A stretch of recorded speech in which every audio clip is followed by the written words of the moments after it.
He isn't going to save you, Elowin, Kale sneered, his fingers digging into her upper arm. The iron gate groaned open, revealing the abyssal dark of the rotting king's domain. You are a tithe, a necessity. Do you understand? Elowin stared at the man she had called her mate, the silver moonlight catching the cruel twist of his lips. The scent of him, pine and winter frost, now made her stomach heave. I understand, she whispered, her voice steady though her heart hammered a frantic rhythm against her ribs.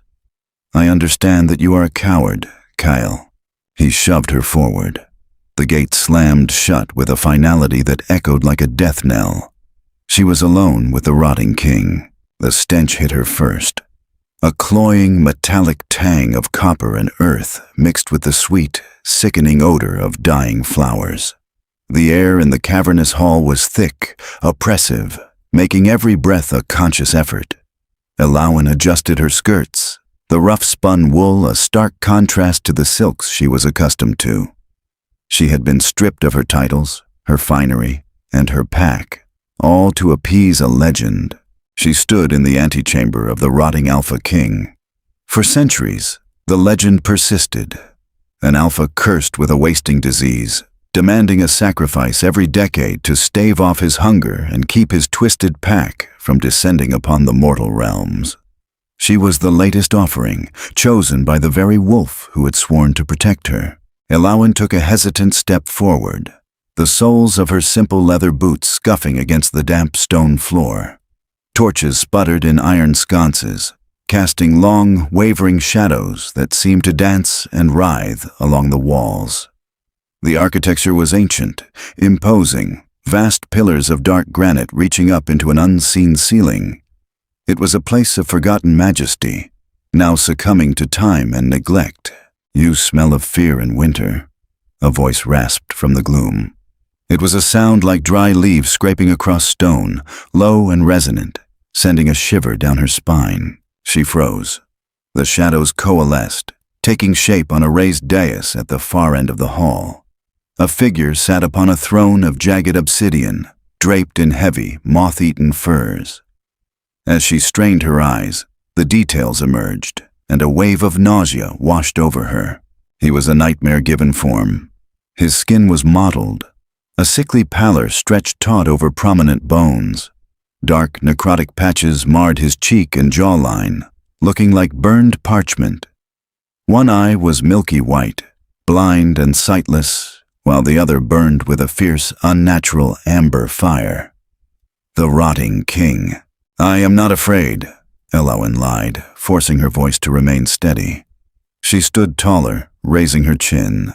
I am Elowin. The sacrifice. He leaned forward, the movement jerky and painful. A harsh, rattling cough seized him, racking his gaunt frame. When the fit subsided, he wiped a dark stain from his lips with the back of a trembling hand. You are smaller than the last one. I am here to fulfill the pact, she stated, ignoring his comment. She wouldn't let him see her tremble. To protect my pack. Your pack. A bitter laugh escaped his lips, sounding more like a wheeze. The pack that threw you to the wolves, so to speak. Do they know what happens to the tithe, Elowin? I imagine it is not pleasant. Pleasant? He pushed himself up from the throne, a slow, arduous process. He leaned heavily on a twisted staff of dark wood, his gait uneven and labored. It is an ending, little wolf. A slow, agonizing ending. He descended the steps of the dais, the amber eye fixed upon her. Up close, the scent of decay was stronger, mingled with something else, something ancient and feral. Despite his frail appearance, an aura of undeniable power radiated from him, heavy and suffocating. And yet, Elowin said, holding her ground as he approached, you do not seem in a hurry to end it. He stopped a few paces away, his gaze sweeping over her.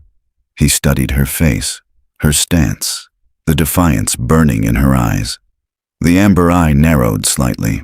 You have spirit, rare in a sacrifice. Usually they weep. They beg. He coughed again, turning his head slightly. You do neither. tears will not change my fate, and I will not beg from a monster. A strange expression flickered across his marred features. Something akin to amusement, perhaps, or surprise. A monster. Yes, that is what they call me. Aurelian, the rotting king. He extended a hand, the fingers long and skeletal, tipped with blackened nails. Welcome to your doom, Eloin. She didn't take his hand. She simply stared at him, her heart pounding a frantic rhythm. She was a sacrifice, yes, but she refused to be a victim. They had not killed her, not yet. Eloin sat on the edge of a surprisingly soft bed, the heavy velvet drapes drawn tightly against the permanent twilight of the rotting king's domain. The chamber she had been given was a stark contrast to the decaying grandeur of the throne room. It was dusty, yes, and the air held a faint mustiness, but the furnishings were exquisite. Tapestries depicting forgotten battles hung on the stone walls, and a large crackling fire in the hearth provided a comforting warmth. It was a gilded cage, but a cage nonetheless. 3 days had passed since her arrival. 3 days of tense silence, punctuated only by the arrival of a silent, hunched servant who brought her meals. Simple fare, mostly bread, cheese, and dark, bitter wine. She had not seen Aurelian since that first encounter in the hall. She spent her time pacing the length of her chamber, her mind racing. Why was she still alive? The legends spoke of the rotting king consuming his sacrifices, drawing upon their life force to sustain his own decaying body. Perhaps he was waiting for a specific phase of the moon. Perhaps he was simply toying with her. The door creaked open, breaking the silence. Eloin turned, expecting the silent servant. Instead, a woman stood in the doorway. She was tall and severely beautiful, her dark hair pulled back into a tight braid. Her eyes, a pale, piercing gray, assessed Eloin with cool detachment. "You are to come with me," the woman said, her voice crisp and commanding. "Where?" Eloin asked, refusing to move. "The king requests your presence." The woman's lips thinned. "And it is not a request you can refuse." Eloin followed the woman through a labyrinth of dimly lit corridors. The castle was immense, a sprawling network of stone and shadow. The silence was unnerving, broken only by the soft click of their heels against the flagstones. They passed several other wolves, their eyes glowing faintly in the gloom. They were a motley crew, scarred, missing limbs, or bearing the same necrotic marks as their king. They watched Eloin with a mixture of hunger and curiosity, but none made a move towards her. They arrived at a set of heavy oaken doors. The woman pushed them open, revealing a vast library. The scent of old paper and leather filled the air, replacing the stench of decay. Thousands of books lined the walls, reaching up to the vaulted ceiling. In the center of the room, seated at a large cluttered desk, was Aurelian. He looked worse than before. The necrotic patches seemed to have spread, and his breathing was a ragged, wet sound. He was hunched over a thick tome, his skeletal finger tracing the lines of text. "You sent for me," Eloin said, her voice breaking the silence. Aurelian looked up, his amber eye fixing upon her. He closed the book with a heavy thud. "Yes, sit." He gestured to a chair opposite the desk. Eloin hesitated, then crossed the room and sat. The chair was covered in soft leather, worn smooth by time. "Why am I still alive?" she asked, the question that had been burning in her mind finally tumbling out. Aurelian leaned back, a dry, rattling chuckle escaping his lips. "Impatient, aren't we? Most would be grateful for a stay of execution. I am not most. Clearly." He steepled his fingers, resting his chin on them. "You are alive, Eloin, because I have not yet decided what to do with you. The legends say you consume the sacrifices." "Legends?" He scoffed, a bitter sound. "Legends are stories told by the ignorant to explain what they fear." He stood, the movement slow and agonizing. He leaned heavily on his staff and began to pace, his uneven gait echoing in the quiet room. "I am dying, Eloin. You can see that. The rot consumes me, a little more each day." He paused, looking at his blackened hand. "The sacrifices. They do not sustain me, not in the way the stories claim. Then why demand them? She asked, confusion warring with the lingering fear. Because they are a symbol, he rasped, his voice tightening. A reminder to the packs outside these walls that the rotting king still reigns, that they still owe fealty to the one who holds back the dark. He turned to face her, the amber eye burning with a sudden, intense heat. But you are different. You are not a cowering offering. You were discarded by your own mate. Ellawen stiffened, the memory of Cale's betrayal a sharp ache in her chest. That is none of your concern. It is entirely my concern, Aurelian replied, taking a step towards her. Because a wolf discarded by her pack is a wolf with nothing left to lose, and a wolf with nothing left to lose is dangerous. He leaned closer, the scent of earth and decay washing over her. Tell me, Ellawen, are you dangerous? The question hung in the stale air of the library, thick and suffocating. Are you dangerous? Ellawen did not shrink back from the rotting king's suffocating proximity. She met his single burning amber eye, her own gaze resolute. Only to those who underestimate me, she answered, her voice a quiet bell cutting through the gloom. I may not have claws to tear out throats, Aurelian, but I possess a mind that my former pack failed to value. If I am to die in this rotting fortress, it will not be as a trembling victim. Aurelian stared at her for a long, agonizing moment. The silence stretched until it felt fragile enough to shatter. Then, slowly, the tension bled from his gaunt shoulders. A low, vibrating hum resonated from his chest. A chuckle that ended in a wet, rattling cough. He pulled back, leaning heavily on his twisted staff. A mind, he mused, wiping a fleck of dark blood from his pale, unmarred lower lip. A rare commodity in a world ruled by teeth and feral instincts. He gestured vaguely toward the sprawling desk, littered with ancient crumbling texts and maps drawn on cured vellum. My predecessors believed strength was the only currency. They were wrong. Strength fades, the rot takes it all. Ellawen took a cautious step closer to the desk, her curiosity momentarily overpowering her dread. She glanced down at the tome he had been studying. The pages were brittle, covered in angular sweeping runes that seemed to dance in the dim candlelight. The old tongue, she murmured, leaning closer. Aurelian paused, his staff hovering an inch above the stone floor. You recognize it? My father, Ellawen began, the memory a sharp needle to her heart. She swallowed the pain, forcing her voice to remain analytical. He was an alpha of the northern reaches before Cale's family usurped the lineage. My father believed a true leader must understand history, not just warfare. He made me study the ancient dialects. Aurelian moved beside her.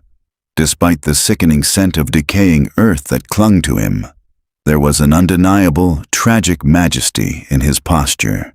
He did not slouch. Even broken and wasting away, he carried the absolute, unyielding aura of a sovereign.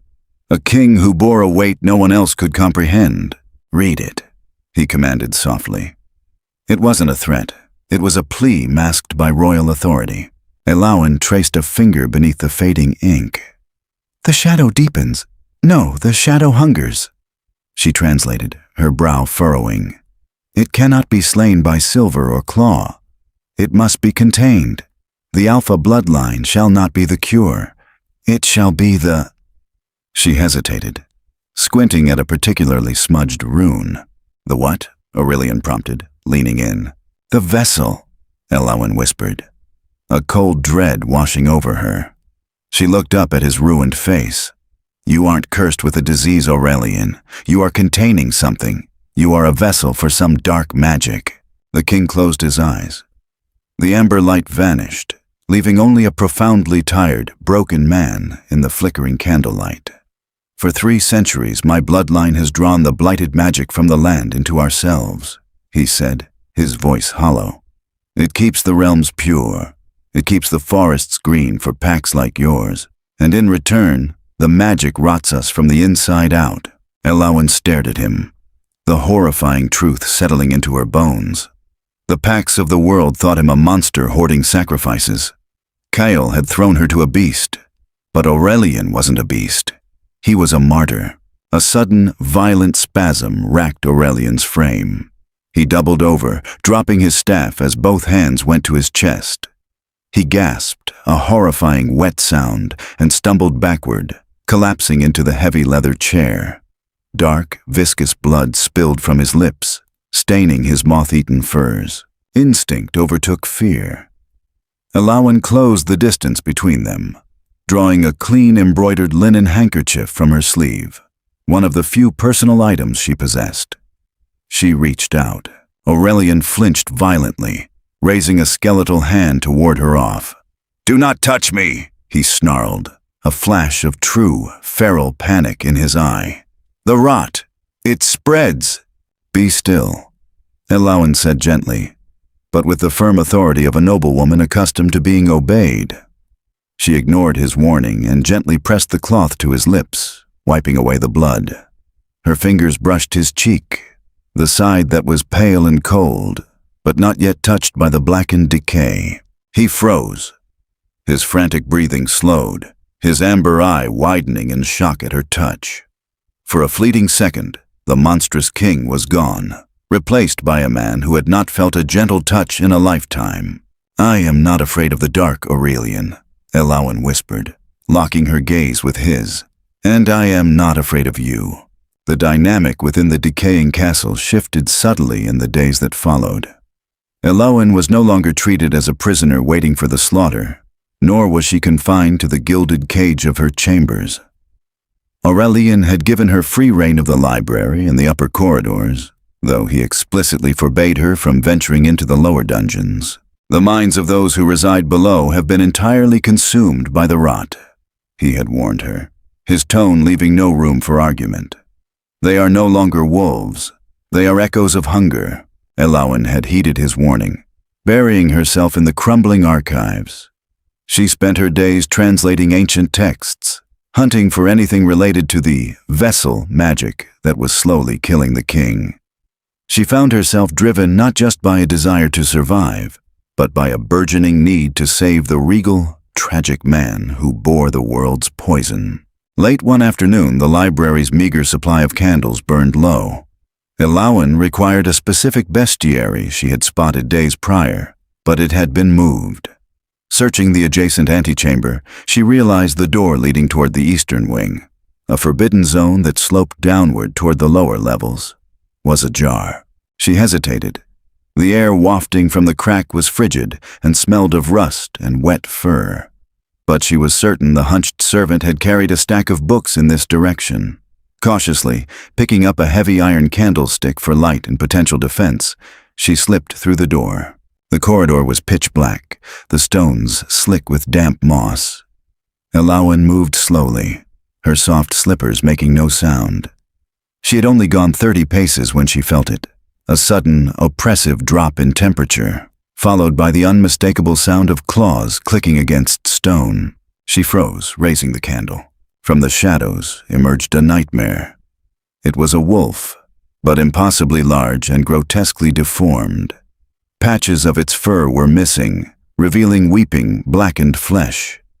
Its eyes were milky white, utterly blind, yet its massive head swung toward Alawan, nostrils flaring as it caught her scent. A low, gurgling growl vibrated through the narrow corridor. "Stay back!"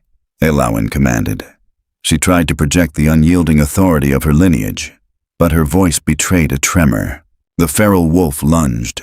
Alawan swung the heavy iron candlestick, striking the beast across the snout. The blow would have shattered a normal wolf's jaw, but this creature barely flinched. It snapped its massive jaws, the foul stench of its breath washing over her, and slammed its shoulder into her chest. Alawan was thrown backward, hitting the damp stone floor hard. The breath vanished from her lungs.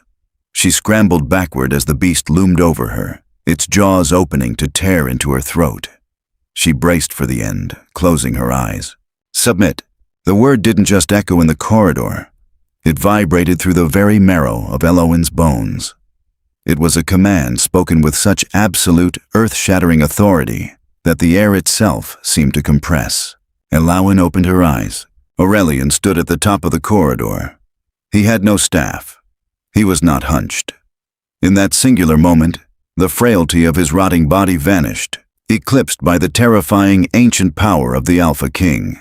His amber eye blazed like a miniature sun in the dark, projecting an aura so dense and suffocating that Elowin couldn't draw breath. The feral beast above her whimpered. The mindless hunger in its posture evaporated, replaced by primal terror. It collapsed onto its belly, pressing its snout to the freezing stone, whining in absolute submission to its king. Aurelian walked forward, his steps slow but purposeful. He didn't look at the cowering beast. His burning gaze was fixed entirely on Elowin. He extended his unmarred hand, grasping her arm and pulling her to her feet with surprising strength. "I told you," he breathed, his voice tight with suppressed fury, "not to come down here." I was looking for a book," Elowin stammered, still reeling from the sheer magnitude of his power. As soon as she was on her feet, the terrifying aura vanished. Aurelian swayed dangerously. The exertion of commanding the beast had drained whatever meager reserves he had. He pitched forward, his knees buckling. Elowin caught him. She wrapped her arms around his waist, grunting under his weight, bracing herself against the wall to keep them both from falling. He was cold, shivering violently against her. "Let me go," he rasped, trying weakly to push her away. "The rot!" "Hush," Elowin said firmly, adjusting her grip to support him better. "You saved my life. Allow me to help you back." For a moment, he resisted. Then, with a shuddering sigh, he leaned his weight against her. As they began the slow, agonizing walk back up the corridor, leaving the cowering beast in the dark, Elowin realized something profound. Cale had been healthy, strong, and hailed as a perfect alpha. Yet he was a coward who discarded his mate. Aurelian was broken, dying and rotting away. Yet he possessed a nobility and strength of spirit that Cale could never fathom. She held the rotting king tighter, a strange, fierce loyalty blooming in her chest. The king's private chambers were a cavernous testament to a bygone golden age. High, vaulted ceilings were painted with fading frescoes of wolves chasing the moon, and heavy velvet curtains, though threadbare, held back the perpetual gloom of the fortress. In the center of the room lay a massive four-poster bed of carved mahogany. It was here that Aurelian rested, his breathing a shallow, ragged rasp that filled the quiet room. Elowin sat in a high-backed chair beside him, a basin of steaming water infused with crushed winter mint and dried lavender on a small table at her elbow. She had spent the last 2 days practically living in this room, stepping out only to fetch fresh supplies or retrieve another crumbling text from the library. Since his display of terrifying power in the lower corridors, the king had been largely unresponsive, trapped in a feverish stupor as the dark magic ravaged his weakened body. Elowin dipped a clean cloth into the warm water, wringing it out before gently pressing it to Aurelian's burning forehead. The contrast was startling. The side of his face untouched by the rot was fiercely hot with fever, while the blackened, necrotic skin felt as cold as polished marble. "You shouldn't be here," Aurelian murmured, his voice barely a whisper. His amber eye fluttered open, glassy and unfocused. "The blight. It is volatile when I am like this. It will latch onto you." "Let it try," Elowin replied, her voice soft but unyielding. She didn't pull her hand away. Instead, she traced the line of his jaw, avoiding the rotting flesh, her thumb gently brushing his cheekbone. "I have read the texts, Aurelian, the ones you kept hidden in the locked mahogany cabinet." Aurelian tensed, a weak cough rattling his chest. "Those are forbidden. They speak of the end. They speak of the beginning," Elowin corrected him, pulling a leather-bound journal from her lap. She opened it to a page marked with a dried rose petal. The founding king did not intend for his bloodline to bear the blight alone. The old tongue is tricky, but the translation is clear. The vessel of the Alpha shall contain the shadow, but only the light of a true equal, a queen of pure intent, can purify the waters. Aurelian closed his eye, a solitary tear escaping and catching in his lashes. A fairy tale, a desperate hope penned by my ancestors as they slowly went mad. There is no queen capable of withstanding this darkness. To bond with me is to invite the rot into your own soul. Is it? Elowin challenged, leaning closer. Look at my hands, Aurelian. He opened his eye, turning his head weakly to look at where her hand rested near his shoulder. Since I touched you in the dungeon, Elowin continued, her voice trembling slightly with awe. Since I chose to stay by your side instead of fleeing, the rot on your chest. It hasn't spread. Aurelian stared at her, the amber fire in his eyes sparking to life, cutting through the fevered glaze. With a grueling effort, he pushed himself up onto his elbows, his breath catching in his throat. He looked down at his chest, exposed beneath his loose tunic. The blackened, weeping edges of the magical blight, which had crept relentlessly toward his heart for a century, had halted. A faint, almost imperceptible silvery sheen lined the edge of the decay, holding it at bay. How? He breathed, the word a reverent, terrified prayer. I don't know, Elowin admitted, her eyes shimmering with unshed tears. She reached out, her fingers hovering just millimeters above his chest. But I know that my father's bloodline is as ancient as yours. We were healers and diplomats before we were warriors. Kael threw me away because he thought me weak. He didn't understand that true strength isn't just teeth and claws. She finally let her hand rest flat against the center of his chest, right over his slowly beating heart. A sudden, sharp gasp escaped Aurelian's lips, but he didn't pull away. A profound, suffocating tension snapped in the room. Where Elowin's palm met his skin, a faint, pearlescent glow emanated, sinking into his flesh like water into parched earth. Aurelian squeezed his eyes shut, his jaw clenching as a tremor racked his body, not of pain, but of a sudden, overwhelming relief. For the first time in 300 years, the crushing weight of the world's darkness lightened. When he opened his eye again, the feral, dying beast was gone. The man looking back at her was entirely the founding king, majestic, noble, and profoundly vulnerable. Elowin, he whispered, lifting his own trembling hand to cover hers. What have you done to me? I think, she smiled gently, a tear finally spilling over her cheek. I am saving my king. The fragile peace of the king's chambers was shattered 3 days later by the frantic echoing of boots on stone.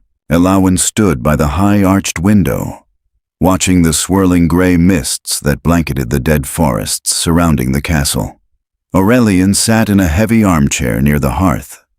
He was still gaunt, still scarred by the rot, but the fever had broken.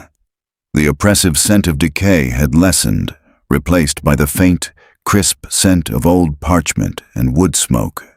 He was healing, miraculously and impossibly. The heavy oaken doors burst open. Silas, the captain of the king's guard, stood in the threshold.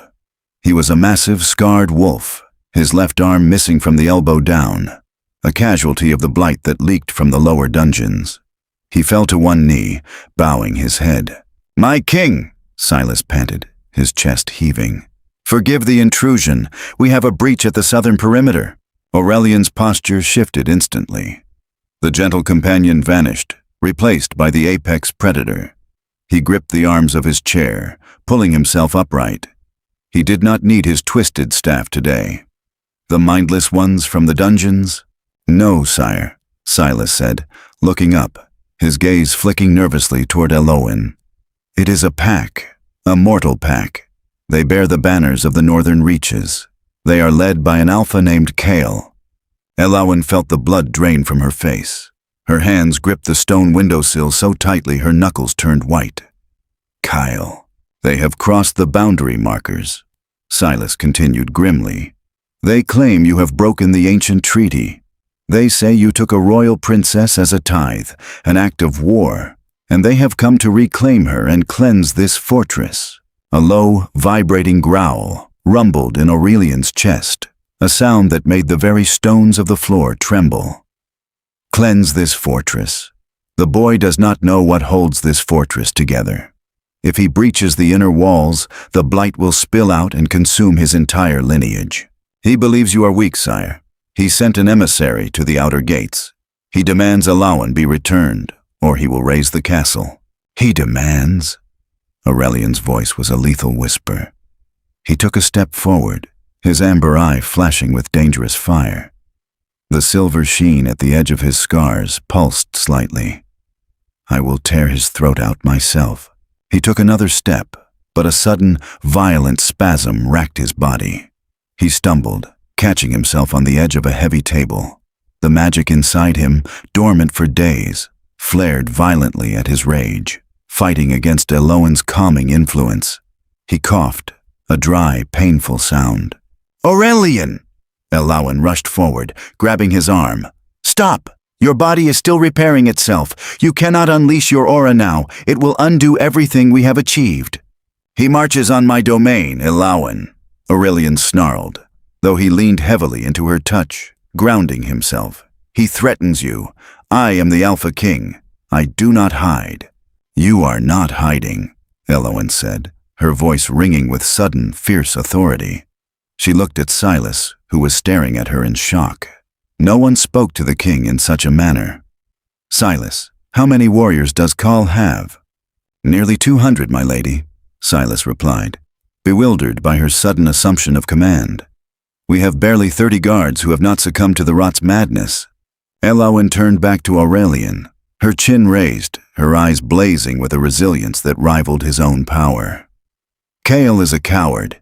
He didn't come here to save me. He threw me away. He is using my royal blood as a political excuse to conquer your territory and claim the glory of slaying the monster."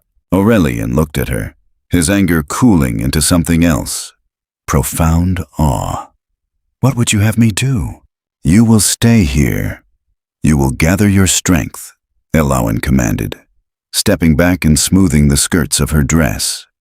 She stood incredibly tall, projecting the absolute majesty of her royal lineage. Kyle expects a rotting monster. He expects a terrified victim.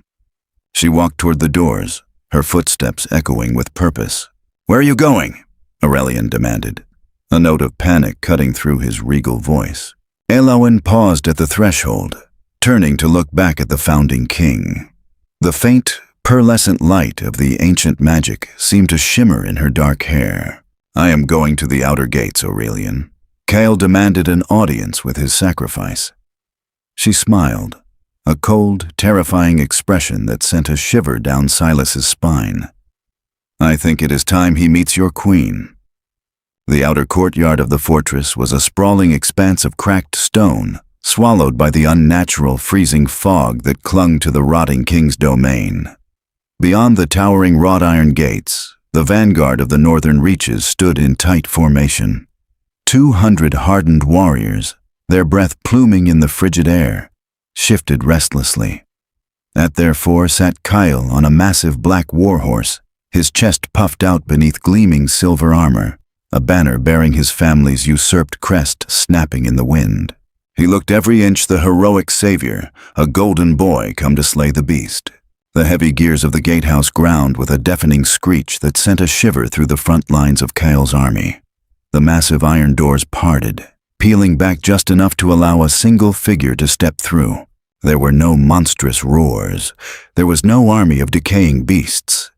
There was only Eloan. A ripple of confusion murmured through the northern warriors. Kyle's smug, expectant smile faltered for a fraction of a second before he smoothly rearranged his features into a mask of righteous concern. "Eloan!"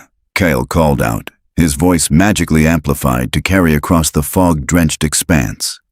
He dismounted, stepping forward with his arms open wide, playing to his audience of soldiers. "By the ancestors, you are alive. We have come to deliver you from this nightmare. Step away from the gates. The monster cannot hurt you anymore." Eloan did not run to him. She did not weep with relief. She stood perfectly still on the precipice of the king's domain.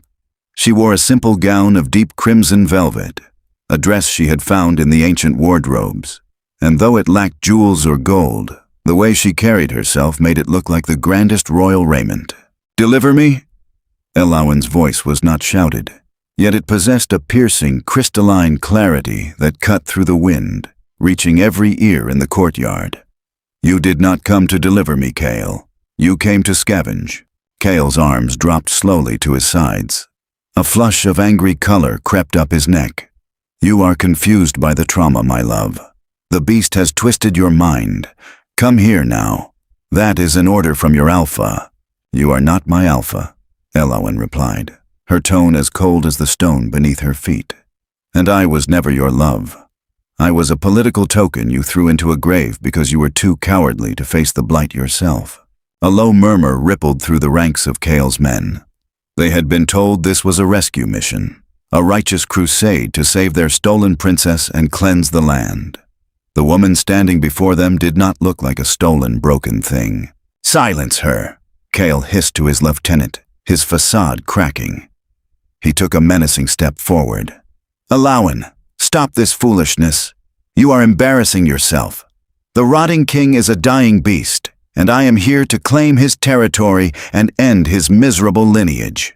"His lineage is the only reason you have territory to claim." Elowin's voice cracked like a whip. She took a step forward, leaving the shadow of the gate. "For 300 years, Aurelian has drawn the poison of the world into his own flesh. He has sacrificed his body, his sanity, and his pack to keep the northern reaches green and your rivers pure. He is a martyr, and you are nothing but a thief wearing a stolen crown." Kale drew his sword, the metallic shing echoing loudly. The veneer of the savior was entirely gone, replaced by the petulant, violent usurper. "If the beast has corrupted you so entirely that you would defend him, then you will burn with his fortress. Men, advance, slay anything that stands in our way." The warriors hesitated. They were bred for battle, but attacking a lone, unarmed woman of royal blood broke every sacred law of their kind. "I said advance!" Kyle roared, his eyes flashing with the aggressive, uncontrolled red of a lesser alpha. A handful of his most loyal guards spurred their horses forward, drawing their weapons. Elowin did not flinch. She felt the frantic, panicked pounding of Silas and the few guards behind the gate, but she raised a hand, signaling them to stay back. She closed her eyes, centering herself. She thought of Aurelian's amber eye, the tragic nobility of his ruined face, and the desperate, solitary burden he had carried. She reached deep into the wellspring of ancient blood that flowed through her veins. The blood of healers, of diplomats, of equals. "I am not a sacrifice," she thought, pushing her palms outward toward the charging horses. "I am a shield." A brilliant, blinding flash of pearlescent light erupted from Elowin's outstretched hands. It struck the ground before her, forming a shimmering, semi-transparent barrier of pure, unadulterated energy. The lead horses hit the barrier and reared up with terrified whinnies, throwing their riders onto the hard stone. The magic did not burn them. It simply repelled their violence with an immovable, serene force. The northern army gasped, stumbling backward in absolute terror and awe. "You speak of monsters, Kyle," Elowin said, her eyes snapping open. They were glowing with a faint, silvery luminescence. "But the only monster here is the one who betrays his own." Panic erupted among the northern ranks. Kale's vanguard scrambled backward, dragging their fallen comrades away from the shimmering, pearlescent wall that radiated from Elowin. The barrier hummed with a low, harmonic resonance, feeling less like a weapon and more like an ancient, immovable truth. "Witchcraft!" Kyle screamed, his voice pitching high with genuine panic. He slashed his sword at the air as if trying to cut through the magic from 30 paces away. "She is possessed by the rot. Bring up the archers. Shoot her down." A profound, suffocating silence slammed into the courtyard. It wasn't a natural quiet. It was an oppressive, physical weight that crushed the breath from the lungs of every northern warrior. The wind died instantly. The mist froze in the air. From the shadows of the massive gatehouse behind Elowin, a rhythmic, uneven sound broke the unnatural stillness. Clack, drag, clack, drag. Elowin didn't turn, but a warm flush of absolute certainty washed over her. The pearlescent light of her barrier flared brighter, fueled by the presence that approached. Aurelian stepped out from the gloom. He leaned heavily on his twisted staff. His breathing labored, but his posture was terrifyingly straight. He was draped in a heavy cloak of midnight wolf fur, an ancient crown of jagged dark iron resting upon his brow. The necrotic rot still marred the left side of his face, but in the glowing light of Alowan's magic, the silvery edge of his healing flesh was clearly visible, holding the darkness at bay. He was not a monster stumbling in the dark. He was the founding king, ancient and wrathful. His single amber eye fixed upon Kyle, and the air itself seemed to ignite. "Kneel!" The single word was not spoken. It was detonated. The alpha command of the Vua Sanglap ripped across the courtyard.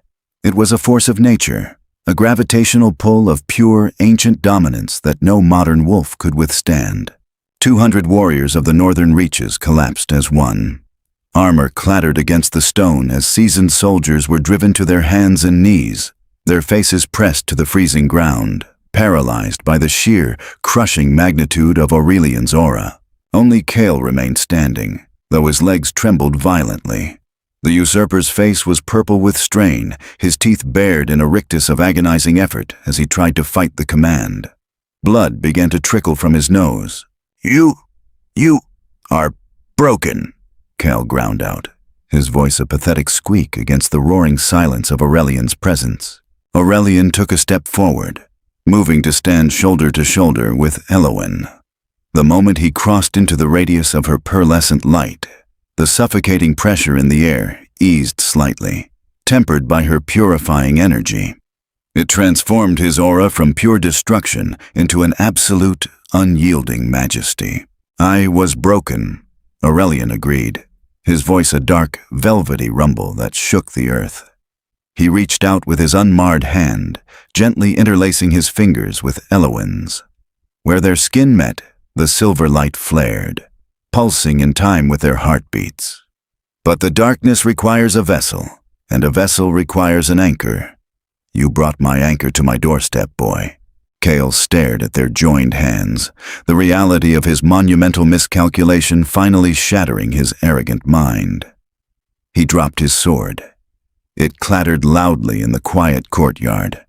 He finally sank to his knees, not from the command, but from absolute, crushing defeat. What are you?" Kale whispered, staring at Alowan. "She is your doom," Aurelian said softly. "But she is also your mercy." Aurelian looked down at Alowan, the burning amber of his eyes softening into something profoundly tender and reverent. He was offering her the choice. The lives of the 200 men, the life of her betrayer, rested in her hands. Alowan looked at Kyle, kneeling in the dirt, stripped of his pride and his power. She felt no rage, only a distant, cold pity. "Take your men, Kyle," Elowen commanded, her voice ringing with the absolute authority of a sovereign. "Return to the northern reaches. Tell them that the rotting king has found his queen. Tell them the blight will be contained, not by sacrifice, but by unity." She stepped forward, her chin raised. "If you or your banners ever cross into this domain again, it will not be the king's rot that consumes you. It will be my light that burns you to ash. Go." Kyle scrambled backward, scrambling onto his horse with frantic, uncoordinated movements. The command had lifted, but his warriors were equally eager to flee.